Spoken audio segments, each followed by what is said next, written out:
Little windy out here. I'm gonna try to pull this off. This video is about the Ravin crossbow front rest.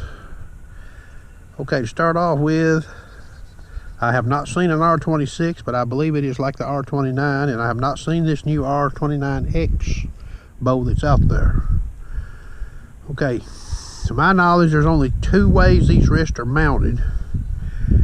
What's on the R26 and R29 and probably on the R29X is the superior method. Now this is the rest, an old rest I've taken off. Okay, you see these big holes here? That's the mounting holes.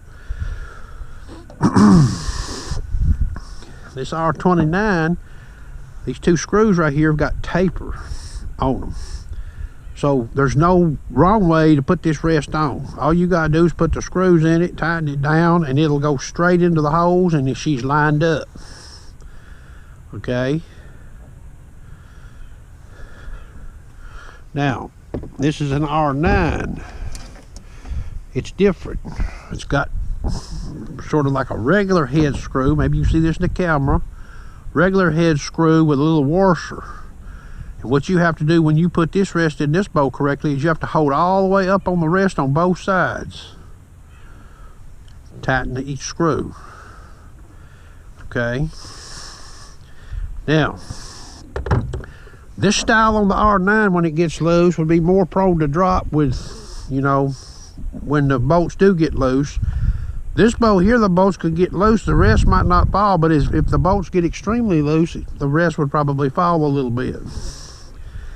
Good idea to use some medium strength Loctite on those screws.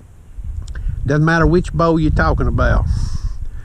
In the winter time, in the off season, this is a good time to take your rest loose, even though it's not giving any problems. Snug the screws with some of this on them.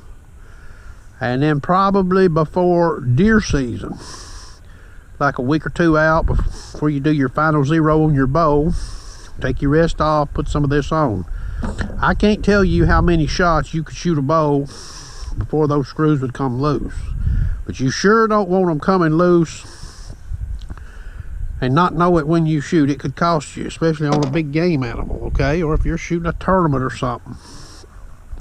Now these things aren't cheap, and I really can't tell you how you could gauge one if it's worn or not. Okay, and it looked like to me they do get a few flat spots on them, but I don't have no, you know, I'm just looking at it with my naked eye. Okay,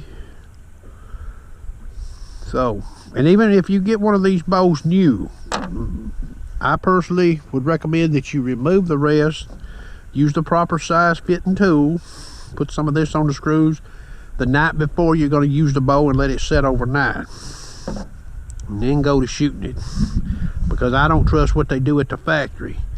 The rest I've taken off, I've seen mixed results where I thought ample Loctite was there and maybe not enough was there. I hope you enjoyed.